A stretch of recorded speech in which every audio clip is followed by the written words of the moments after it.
अगर मेरा बस चलता तो अभी क्या अभी मंगल को छोड़ देता। छोड़ दो ना उसे, हम कब तक क्यों घुट घुट के जीते रहेंगे। मुझे इस रिश्ते में ना पड़ना ही नहीं चाहिए। छोटा है ये रिश्ता, रिश्ता ही तोड़ देना चाहिए मुझे।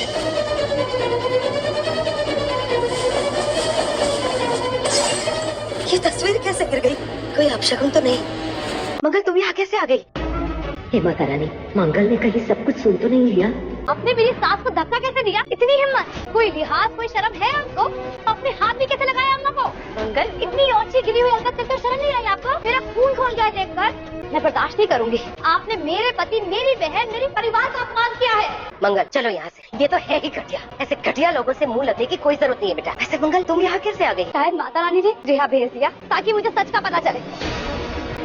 अम्मा आपने मुझसे सब छिपाया, मैंने सब सुन लिया, लेकिन बस मुझे इतना बता दीजिए कि आपने मुझसे क्यों छिपाया? विश्वास था कि लक्ष्मी ने कंप्लेंट की ही नहीं, लेकिन सौम्या जी आप, ये मैं सपने में भी नहीं सोच सकती थी कि आप ऐसा कर सकती हैं। लक्ष्मी का बर्थडे है, कार्तिक कर रहा है सरप्राइज प्लान और यहाँ पर गायत्री का फूट रहा है उस पर गुस्सा। मतलब भाई उसको लग रहा है कि उसने अपना जो कॉन्सर्ट वगैरह था वो रिकॉर्डिंग वगैरह सब उसने कैंसिल कर दिए सिर्फ लक्ष्मी के लिए। हमने शुरुआत से देखा ना कि गायत्री किस तरीके से लक्ष्मी के अगेंस्ट है। वो तो कभी चाहती नहीं है कि कार्तिक और लक्ष्मी एक हो, यहाँ पर एक दूसरे के करीब आए, हमेशा से फूट डलवाने की कोशिश करती रहती है और इस बार भी वो ऐसे ही करती है। जब उसे पता लगता है कि भाई उसका बर्थडे और यहाँ पर कार्तिक रिकॉर्डिंग वगैरह नहीं करने जा रहा और सिर्फ लक्ष्मी का बर्थडे बनाएगा, तो यहाँ वो बोलती भी है, कार्तिक को गुस्सा भी करती है, लेकिन कार्तिक यहाँ पर मानने को तैयार ही नहीं और कहता है कि ठीक है मुझे कुछ नहीं सुनना है और भाई लक्ष्मी का शादी के बाद पहला बर्थडे और वो सेलिब्रेट तो करना ही है, ऐसे कैसे हो सकता है हम उसका बर्थडे नहीं बनाएंगे।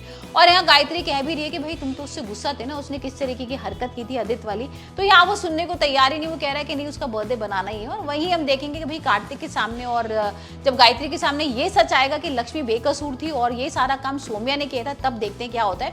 वैसे आदित्य के सामने ये सच आ ही गया है। हमने देखा था ना एपिसोड में यहाँ पर सौम्या और कुसुम और मंगल के बीच में कितनी भाई कहा सुनी हुई थी। यहाँ पर सौम्या ने धमकी वगैरह भी दे दी थी कि मैं सब कुछ सच बता दूंगी। मंगल ने भी बोला था कि मैं पुलिस से पकड़वा के तुम्हें ना धोखाधड़ी का केस तुम्हारे पर लगाऊंगी, तुमने किस तरीके से हमें पागल बनाया है और तुमने शिकायत कर दी थी आदित्य जी की यहाँ पर पुलिस स्टेशन में और सारा इल्जाम मेरी बहन के ऊपर चला गया था, तो मेरी बहन पे सोचो क्या बीती होगी। तो ये सारी चीजें उनके बीच में हुई थी, लेकिन जब वो घर आती है ना तो यहाँ पर आदित्य को जरूर बताती है और आदित्य के होश उड़ जाते हैं। और वो पहले तो आदित्य गुस्सा करने लगता है कि तुम लोग उसी लड़की का बर्थडे बना रहे हो जिसने मेरी जिंदगी खराब कर दी, जिसने कितनी मेरी इंसल्ट कराई थी, क्या कुछ नहीं बोला था। और यहाँ पर जब वो बोल रहा होता है ना तो भाई मंगल चुप करा के उसको बोलती है कि तुम्हें पता है उसने तुम्हें धोखा नहीं दिया है, उसने तुम्हारी पुलिस स्टेशन में शिकायत नहीं की थी, तुम्हारी अपनी दोस्त ने शिकायत की है, तुम्हारी जो बहुत अपनी है, तुम उसे बहुत क्लोज समझते हो।